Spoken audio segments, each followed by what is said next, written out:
Hace ya un tiempo considerable, mi gran amigo Jonathan Murcia visitó mi país en un momento en el que coincidió con una visita que yo tenía hacia allá.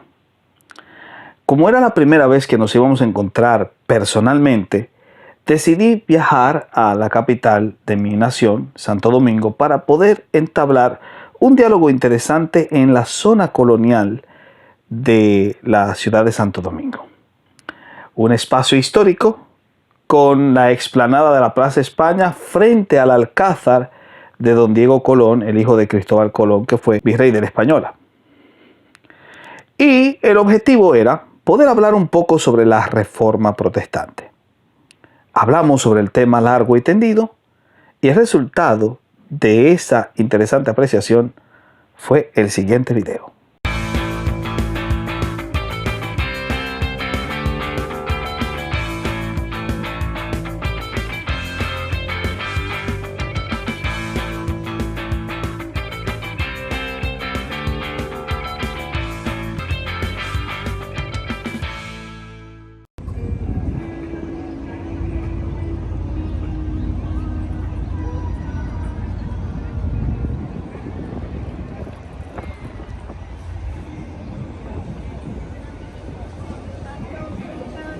Bueno, muy buen día a todos. Como pueden ver, estamos en este momento en Santo Domingo y tuve el grato placer de encontrarme con un amigo, un hermano muy conocido en el mundo de las redes sociales como el Kaiser de la apologética protestante.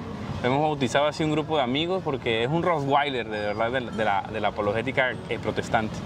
Y es mi querido profesor Néstor Díaz. ¿Cómo estás? Bienvenido, mi hermano. Para mí es un honor, de verdad, estar contigo aquí en la ciudad colonial de Santo Domingo, y qué bueno que podamos compartir y sobre todo tratar de emular y de cumplir con ese gran requerimiento que ustedes me han puesto, el Rottweiler de la teología, Dios mío. Bienvenido, mi hermano. Bueno, Santo Domingo, ¿no? Y ahorita damos un paseo por esta zona colonial y hablamos un poco de la tradición que la herencia que nos lleva, pero creo que el que nos conoce un poco en redes sociales sabe que nosotros estamos apegados un poco a la tradición protestante. ¿Y sabes por qué quise entrevistar un poco a Néstor? Es porque últimamente, en estos últimos meses, hemos visto un gran levantamiento de hermanos separados católicos que quizás desestiman, o quizás muchas personas se ven debilitadas o se ven confundidas un poco por la apologética católica, desestimando quizás toda la herencia, toda la estirpe reformada. No es que nosotros creamos que nació la iglesia en el siglo XVI, sino que nosotros volvemos a las escrituras. Entonces, Néstor, creo que la primera pregunta que te quiero hacer es, ¿qué es la teología reformada? La teología reformada es el conjunto de dogmas y de doctrinas que se elaboraron tras el redescubrimiento y el regreso a las escrituras que preconizaron los reformadores del siglo XVI. Por lo tanto, cuando se habla de teología reformada, se está hablando precisamente de ese conjunto completo de dogmas y de enseñanzas derivadas del proceso de la Reforma Protestante. Excelente. Néstor, ¿por qué eres reformado? En sencillas palabras. No, yo quisiera que sencillas palabras y extendieras un poquito de la historia, siglo I. Okay. Yo soy reformado porque entiendo que la hermenéutica de las escrituras realizadas desde la perspectiva reformada contiene la verdad del Evangelio. En este sentido, lo digo de esa manera porque sin duda alguna la experiencia reformada no es una experiencia nueva, como tú muy bien destacaste cuando dijiste aquello de que la iglesia no creemos que haya nacido en el siglo XVI, por supuesto. La experiencia reformada del siglo XVI lo que hace es un reencuentro con todas las verdades que se habían enseñado en los primeros 3 siglos de la iglesia, y particularmente en el siglo I. La experiencia de la iglesia primitiva se vive con mayor profusión, tanto en términos de la liturgia como en términos de la comprensión del Evangelio y de los paradigmas teológicos que los primeros cristianos creyeron a través de la experiencia reformada. Por eso soy reformado. Excelente. Sí, porque a veces creemos en redes sociales que los reformadores simplemente Juan Calvino, Lutero, y ahí se acabó la reforma, ¿no?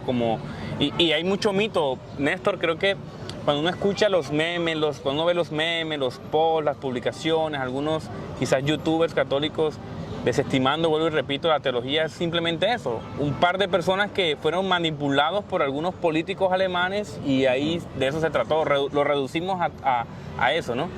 ¿Cómo impacta hoy la teología reformada a la iglesia moderna? Bueno, la iglesia de hoy en día es impactada de una forma notable por la visión reformada por tres razones. Primero, porque con la reforma existe un grito paradigmático de regreso a las Escrituras.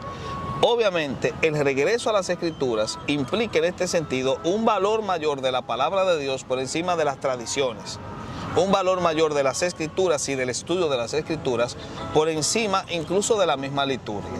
Entonces, en ese caso, lo primero que hace la reforma protestante es rescatar la Biblia y colocarla en el centro de la iglesia, en el centro de la liturgia.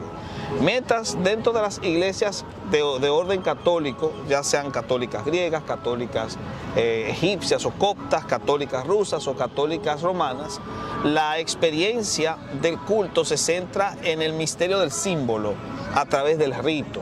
Por eso en el centro de toda buena parroquia estará una mesa, la mesa donde se realiza el milagro de la transustanciación.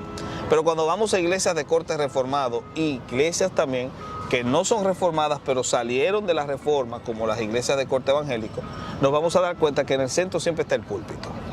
¿Por qué? Porque la palabra de Dios ocupa el centro de toda la liturgia. El punto central más importante de la liturgia es la palabra de Dios. Sorprendente que el Papa Francisco justamente escribió un libro de hermenéutica y de homilética. Y él expresa que el mejor sermón es aquel que no pase de 5 minutos. Pero en 5 minutos tú ni siquiera puedes hacer la introducción de un mensaje. Y él dice que el mejor mensaje es el de 5 minutos. Porque el paradigma que impera en las iglesias no reformadas es el rito por encima de la exposición de las Escrituras. Así que una iglesia que predica el mensaje de Cristo y que lo hace centralizando el mensaje por encima de los ritos, por encima de los cantos, por encima de la parafernalia litúrgica, es una iglesia que ha sido impactada por la reforma protestante. Eso en ese primer punto. En el segundo tiene entonces que ver con la comprensión de lo que la iglesia es en sí misma. La iglesia, desde la perspectiva de un católico romano, un católico copto, un católico griego, etcétera, es un edificio de una sola habitación. Sales de la habitación, saliste del edificio. Por lo tanto, quien se sale de la iglesia deja de ser salvo. Pero para los reformados, la iglesia no es un edificio de una habitación, sino un edificio de muchas habitaciones. Sales de una habitación y te pasas a otra porque te sientes más cómodo en otra, pero sigues siendo parte del edificio. Esa visión es revolucionaria porque permite mayor inclusividad y facilita mejor el diálogo de denominaciones. Excelente, wow, qué excelente recorrido, mucho que aprender. Y por ahí quiero orientar un poco a las personas que van a ver este video porque estoy muy preocupado, de hecho por eso vine, te visité y te molesté porque muchos jóvenes me escriben diciéndome, estoy confundido un poco porque al revisar la historia de la iglesia,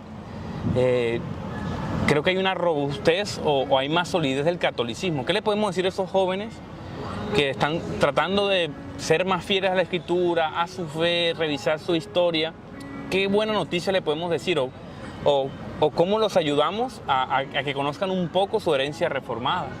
La mejor manera de acercarse al pasado es a través de quienes han escrito el pasado.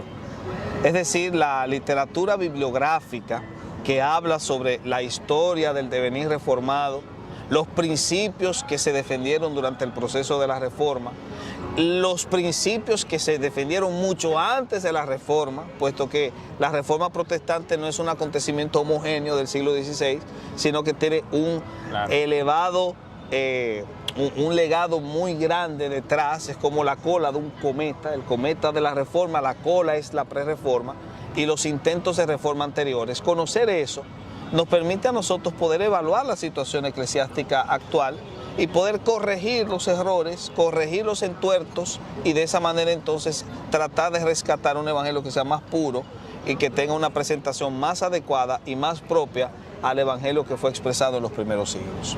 Wow, excelente respuesta. Yo te hago otra pregunta, mi querido Néstor, creo que ha sido de mucha nutrición el tema. Generalmente la mayoría de personas que ven mi contenido, que estudian quizás apologética y que ven todo esto, que quizás van a ver todo este video, se van a encontrar con libros de historia, con canales de YouTube. He recibido mensajes, por ejemplo, que muchas gracias. No, esto no lo voy a cortar del video, esto va en el video. Gracias. ¿Cómo te llamas? Ariel. Ariel, muchas gracias.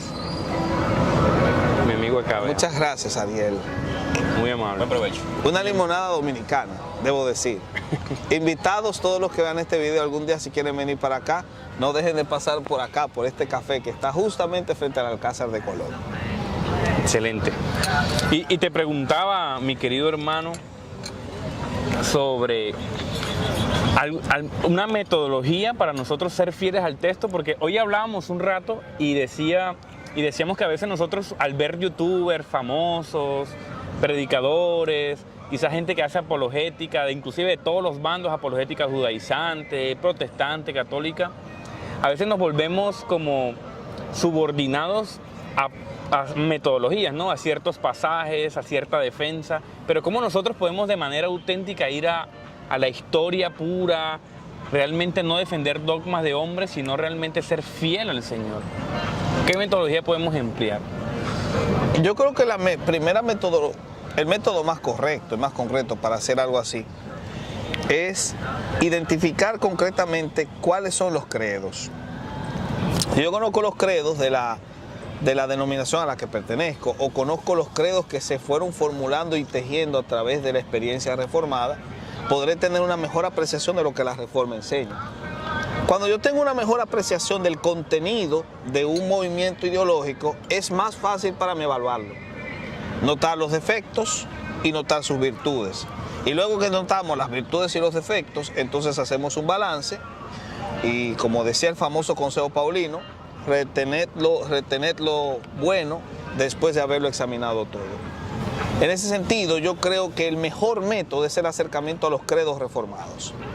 Acerquémonos a los credos de la Reforma, los credos desarrollados a través de lo que se llamó el proceso de escolasticismo reformado, y a través de esas confesiones y esos credos tendremos una apreciación completa del panorama global de la Reforma como tal, y eso nos permitirá ser mejores evaluadores. Dicho sea, por cierto, que no todo lo que se expresó en la Reforma es sí y amén. Okay. Hay elementos evaluables en la Reforma protestante, hay elementos que se deben corregir, hay cosas que no se aplauden, pero lo que sí debe ser reconocido es la esencialidad de los dogmas, conocer la validez de esos dogmas a través del conocimiento de las Escrituras, y en base a esos dogmas corregir los errores que se pudiesen haber cometido, para de esa manera entonces tener un mejor acercamiento a todos los principios básicos y aplicarlos a nuestra vida, que es lo que al final de cuentas realmente importa. Excelente.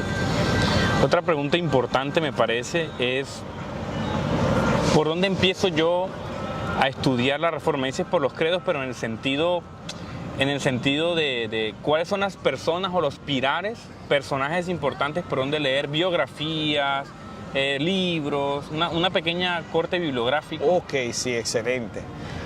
Para el acercamiento a la Reforma, yo creo que se podría segmentar en 4 grupos los libros que podríamos analizar y que podríamos acercarnos para estudiar si venimos de fuera o estamos dentro del movimiento. El primer grupo tiene que ver con las fuentes primarias. Por supuesto, tenemos que acercarnos a los escritos de Lutero, claro. Tenemos que acercarnos a los escritos de Calvino, tenemos que acercarnos a los escritos de los distintos exponentes de la Reforma, muchos de ellos no tan conocidos, pero que dejaron un legado escrito importante, como el caso de William Tyndale, cuyas obras lamentablemente no se están publicando, pero que son muy importantes para entender el proceso de la Reforma en Inglaterra, y también el caso de las obras de autores como Philip Melanchthon. Luego que nosotros tenemos un acercamiento completo a las fuentes primarias, pasamos a un segundo grupo, que son las fuentes secundarias. Las fuentes secundarias tienen que ver con los representantes de la Reforma en la época de la posreforma. Okay. En este caso, nosotros podemos ubicar ahí autores de la talla de Colampadio, autores de la talla del mismo Guillermo Farel, que aunque pertenece a la primera generación de reformados, sus obras repercutieron en la segunda experiencia de la Reforma. Y luego que tenemos a esos autores, entonces pasamos a las fuentes dogmáticas, que son los credos, las confesiones, la confesión de Westminster, las 3 declaraciones helvéticas, la declaración de Saboya, que es un texto muy importante para el origen del puritanismo, y también la declaración o confesión belga. Todos esos textos son importantísimos. El catecismo de Heidelberg, los cánones de Heidelberg, que fueron discutidos por Lutero en 1518 cuando tuvo la reunión con los monjes agustinos. Y después de que nosotros tenemos un conocimiento dogmático de esos credos, de esos dogmas, que los estudiamos detenidamente, pasamos al último grupo de fuentes, que son las fuentes históricas, es decir, historiadores de la Reforma, escritores que han hecho un acercamiento a la Reforma, a su impacto, a su legado, la trayectoria histórica de la Reforma, el acercamiento de los antecedentes de la Reforma a través de la experiencia pre-reformada y de los intentos de reforma de la Edad Media, incluyendo autores olvidados o monjes olvidados, como el caso de Godescalco de Orbá y otros por el estilo. Esas serían las 4 fuentes bibliográficas que podríamos acercarnos. Fuentes primarias, que son los autores reformados, Lutero, Calvino, etc. Fuentes secundarias, autores de la Segunda Reforma o de la Posreforma. Fuentes terciarias, que en este caso serían las fuentes dogmáticas, las confesiones y las declaraciones. Y por último, las fuentes históricas de historiadores que se han encargado de hacer un acercamiento al estudio de la Reforma como tal. Excelente, muchísimas gracias. Espero haber sido claro. Bastante claro, mi hermano. Siguiendo esa misma línea, una de las objeciones más avivadas al protestantismo, a los reformados, es que aparentemente hay un relativismo. ¿Cómo podemos dar respuesta al que no tenemos de pronto un magisterio? Quizás una persona que apenas recién lee está empezando a descubrir la Reforma protestante, cree que nosotros no tenemos, o sea, simplemente que el concepto de sola escritura está errado y que simplemente no tenemos magisterio, estamos como en el aire. ¿Qué consejo le podemos dar a un joven que está siendo atacado por estas falacias? Bueno, al joven que está siendo atacado, yo le diría que lea para que descubra que la mayoría de esas argumentaciones no tienen peso ni tienen solidez. Y de esa manera puede estar más seguro en su defensa. Al que ataca, yo le diría que lea también.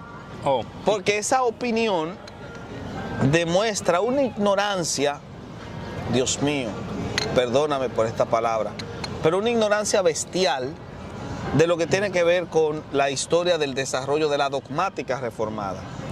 En un debate que tuve recientemente, entre los comentarios que leí de las personas que estuvieron como parte del debate, escuché que alguien dijo que cuando yo expresé que sí tenemos un magisterio, que existe tal cosa como un magisterio reformado, la persona inmediatamente acusó que lo que estaba diciendo era un vulgar disparate, que realmente no existe un magisterio reformado. Bueno, tenemos primero que entender qué queremos decir por magisterio. Si el magisterio es la enseñanza de, eso es lo que quiere decir la palabra magisterio.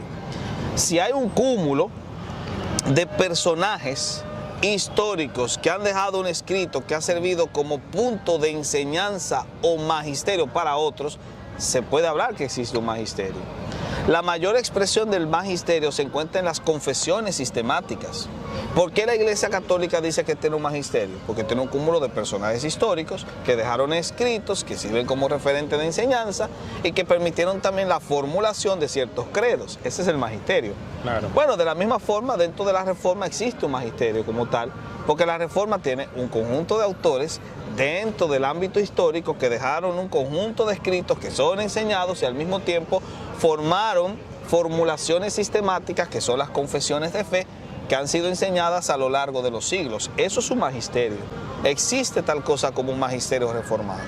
La pregunta que hay que hacerse es si el magisterio reformado y el magisterio católico romano se parecen o si existen principios que hacen que sea insoslayable la comparación.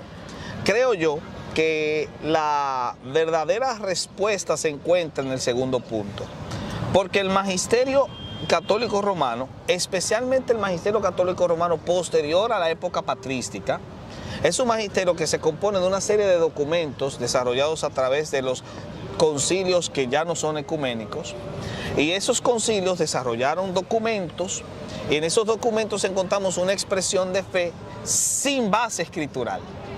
De hecho, hasta el día de hoy tú te puedes conseguir la doctrina social de la iglesia, que es un documento dogmático de la forma como la Iglesia Católica Romana ve a la sociedad y cómo la iglesia tiene que involucrarse con la sociedad. Y cuando tú vas a buscar las citas bíblicas, son muy escasas.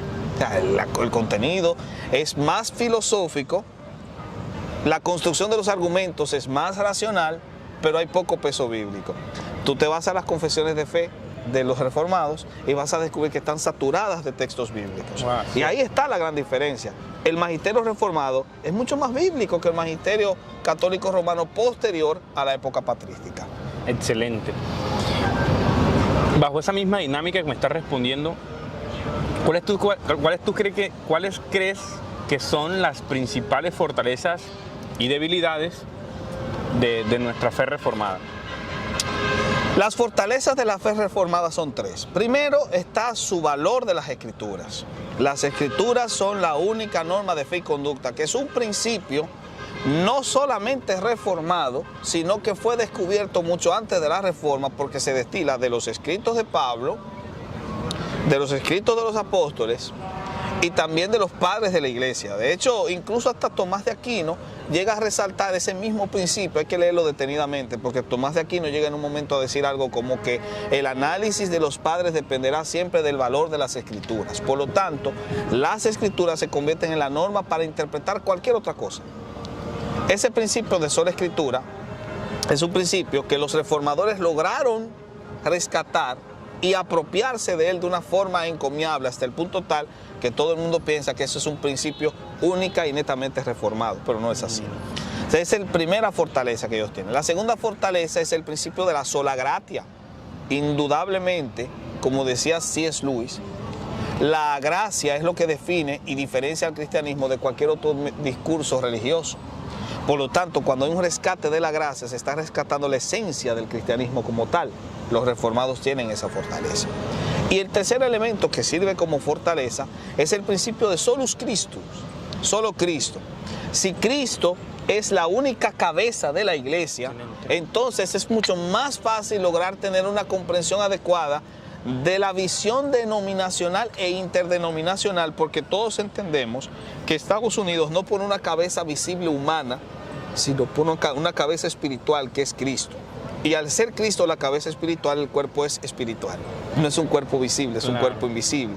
Y ahí nace el principio de iglesia invisible, que es tan importante para el desarrollo del discurso interdenominacional o ecuménico, que es más factible que se dé dentro del ala protestante reformada que dentro del ala católico romana. Excelente. Bueno, hay mucho que leer, creo bastante. Y quiero terminar con un par de preguntas más. Bueno, una pregunta más y me gustaría que hicieras un cierre para nuestros hermanos.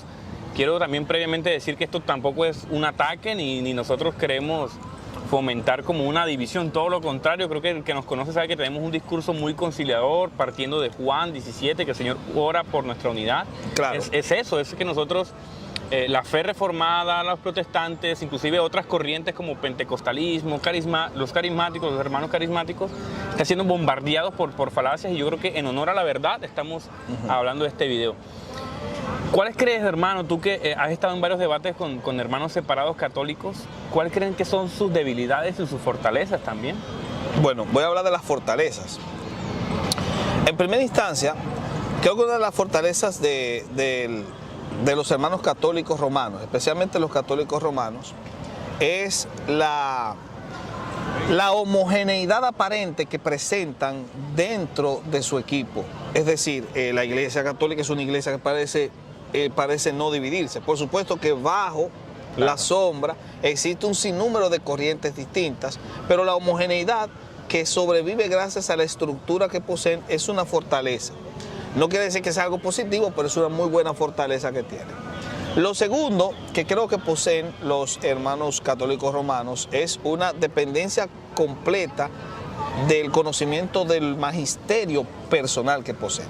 Estoy hablando especialmente de los académicos y apologistas católicos romanos que saben y conocen muy bien el magisterio y tienen una mejor conexión de la historia del desarrollo de su iglesia que muchos hermanos reformados, y no reformados, muchos hermanos evangélicos, que muchos de ellos no tienen un conocimiento adecuado de la historia de la iglesia como tal y no tienen conciencia de su propio magisterio. El católico tiene conciencia de su propio magisterio, el reformado hay que decirle, usted tiene un magisterio. Claro. Y por último, creo que también dentro de lo que es el análisis de la teología sistemática, no puedo dejar de decir que uno de los puntos más fuertes que tiene el catolicismo romano es su concepción de la doctrina social, cómo la comunidad tiene que ser imbricada a través de la acción eclesial, y también su conocimiento básico de lo que es la teología propiamente dicha, es decir, el conocimiento de la doctrina de Dios, los argumentos trinitarios. Hay que leerse a los autores católicos para poder disfrutar al máximo de los mejores argumentos para defender el concepto de la Trinidad. Excelente. Ahora, respecto a las debilidades, tanto de unos como de otros, porque me hiciste la pregunta de la debilidad de los reformados y no la había respondido, creo que una debilidad dentro del ala reformada es la preeminencia de los conceptos propios por encima del diálogo interdenominacional. Ese es un punto que tenemos como problema y que debemos resolver. Creo que la visión de un edificio con muchas habitaciones, que es una visión reformada, tiene que ser recordada dentro del ámbito reformado para que no satanicemos a un hermano que se pasa a otra de las habitaciones creyendo que se ha salido de la iglesia. Eso creo que debe ser corregido. Otro punto que hay que corregir es recordar y reconocer que tenemos un magisterio. Exacto. Obviamente esa debilidad, que el católico romano no la tiene, debe ser corregida dentro del ala reformada. Por otro lado, dentro del ámbito católico romano, dos debilidades, para ser justos, que yo creo que tienen, es, número uno, la dependencia exagerada de los dogmas periféricos. Es decir, dogmas porque se han dogmatizado, pero son periféricos porque realmente no tienen una base escritural que los defina. Son prácticamente innovaciones teológicas. Sin duda alguna, ese es un gran problema.